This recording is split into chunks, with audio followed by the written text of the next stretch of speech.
I'm Mikael Bryant. I'm the assistant coach at Long Island University here in Long Island, New York. Hey, thanks for joining us today and taking time out of your schedule to do this. Absolutely. Thank you for having me. So at LIU, what are the biggest qualities you look for in a player when you're recruiting them?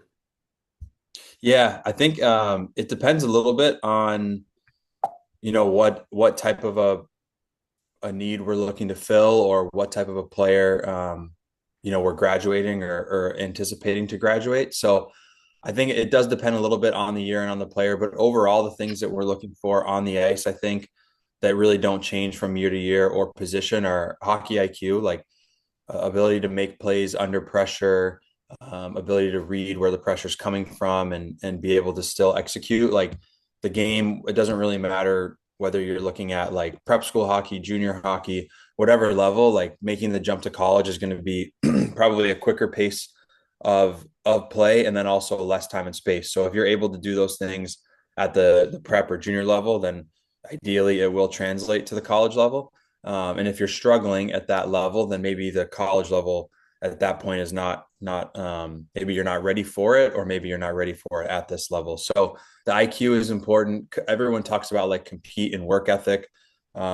Obviously that matters a lot. I think that's just kind of like for the most part, if you're playing at the college level, you're probably a competitive player and you're probably someone who naturally competes in everything they do. So, not to say that, of course, we look for that, but I would almost say that's like a given that if you're excelling at the junior or prep level, you're probably a competitive person and a competitive player.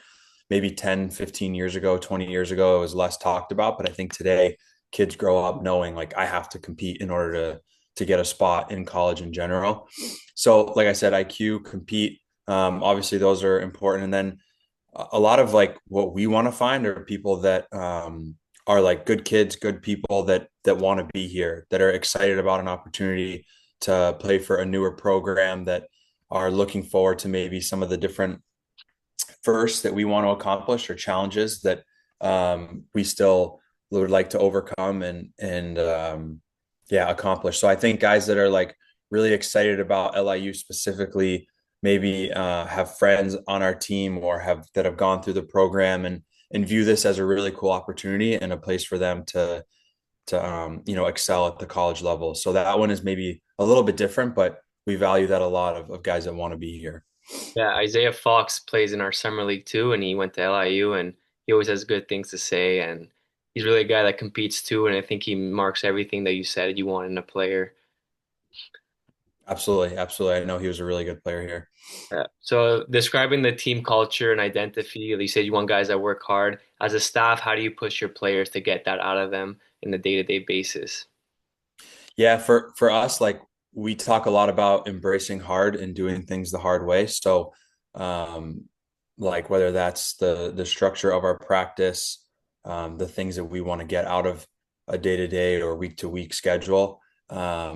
For us, like when we're competing, and it really doesn't matter who we're playing, whether it's a team in the Big Ten, NCHC, or another independent team, like we're never going to try to win on talent alone. And that's not because we don't have talent, but for us to be able to beat these teams and compete with these teams on a night to night basis, you have to be willing to work hard and compete. And like I said, do things the hard way. So for us, like a lot of it is how we teach and like how we try to develop our guys from within. So, whether that's through video or through practice, we do a lot of individual video and like a lot of attention to some of the smaller details and like our habits.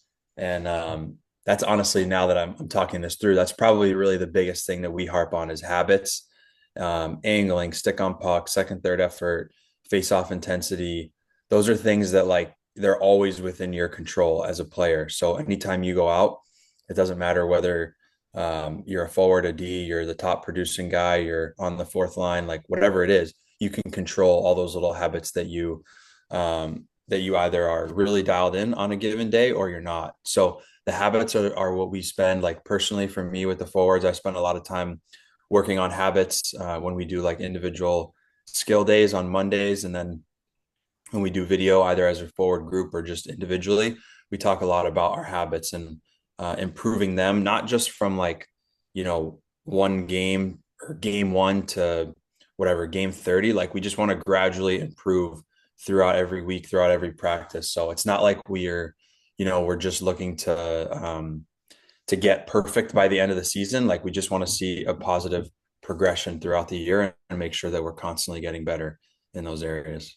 That sounds like a winning formula to me if you ask me. But like you touched on, sometimes you play Big Ten teams. As an independent team, you have a very different variety of scheduling. You play different teams from Hockey East, Big Ten, NCHC.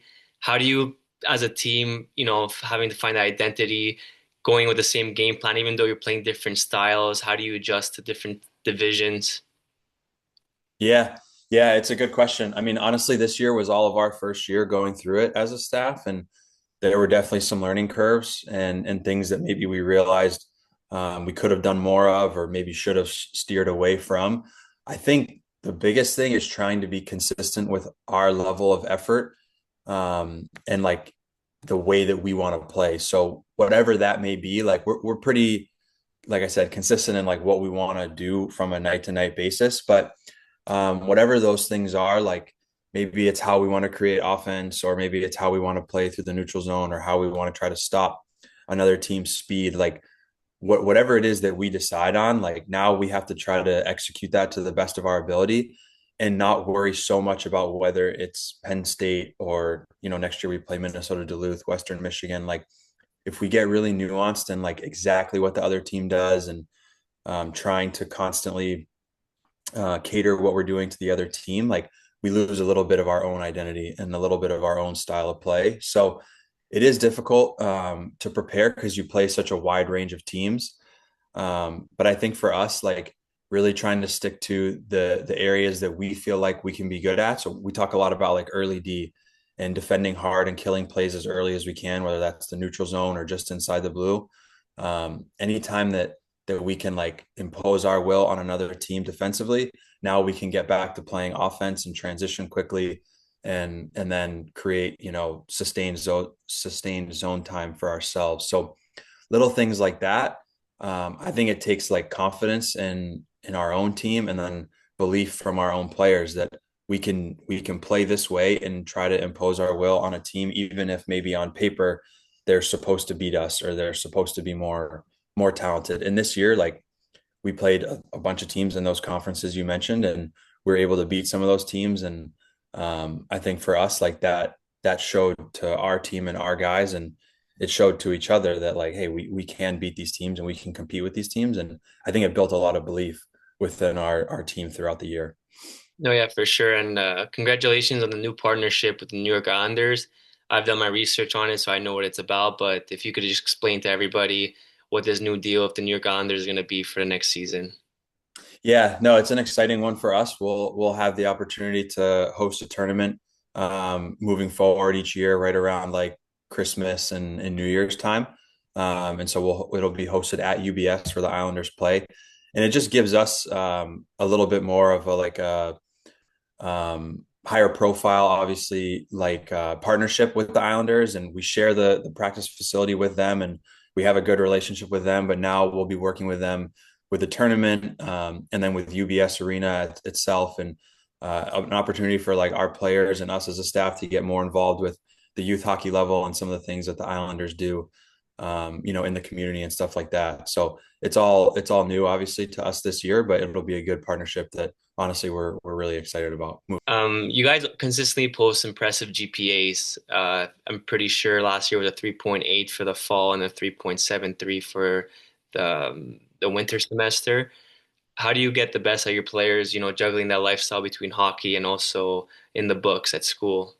Yeah, I think there's two parts to it. The first part is honestly the bigger piece, at least in the immediate now. Like the prior staff that was here, they had a really big focus on academics, and the leadership that we inherited and the guys that came back, like it was just autopilot for us. Like they understood that academics mattered, and that the coaches were going to care about how you did in the classroom. And so for us, it wasn't even something that we really had to like harp on or talk about too much in the beginning. So a lot of credit, or a lot of reason that it is the way it is, the credit belongs to the staff before us.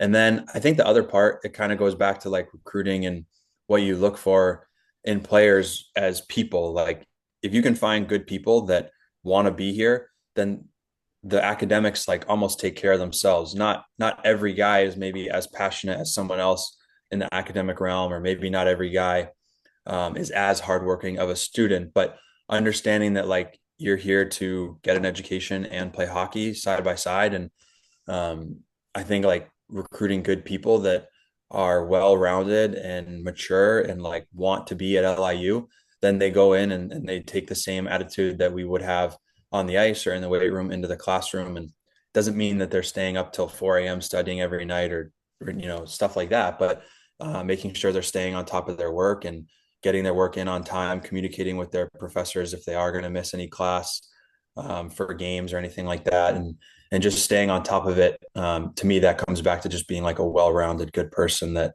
cares about everything, not just the hockey side of things or not just the athletic part of it. Yeah, I agree with that, and I'm sure you must have a great locker room of a bunch of great players, and it must be a fun team to coach every year. Uh, Yeah, it is a lot of fun. It was a lot of fun for us this year. yeah. And finally, what advice would you give to a young player in juniors or in prep that really want to go to LIU? Should they reach out to you? How should they come about it? What's any tips or pros you have for them? Yeah, there's no right or wrong way. I mean, some of the players that we end up recruiting either this year or in years past are guys that are brought to us by whether it's agents, advisors, former coaches, current coaches. So um, that, and then also just the player directly reaching out to us. Like we have a player coming in next year who will be a freshman who he reached out directly to us. We sort of knew who he was, but not super familiar. He reached out to us. We dove a little deeper, and then we're like, yeah, this is a guy that would definitely fit what we're looking to bring in. So there's no right or wrong way to go about it. I mean, at the end of the day, like our job, and specifically myself and our assistant's job, like is to recruit and find players that are going to help improve our team and improve our culture. So we do a lot of watching games, obviously in person on the road, and then via video as well. So I think for guys that are interested in playing at the college level, certainly advocating for yourself and reaching out is helpful, and can always reiterate like I'm specifically interested in this program at LIU, not just college hockey or D1 in general. But there's no necessarily right or wrong, way to go about it. I think for us, we rely on our own eyes and our own preferences of what we want to bring in, and then the network that we have, coaches, advisors, agents, other like scouts and people that work in hockey that we can rely on to talk to and maybe bring players to our table as well. Well, thank you so much for your time today, and best of luck next season. Absolutely. Thank you as well. Appreciate it.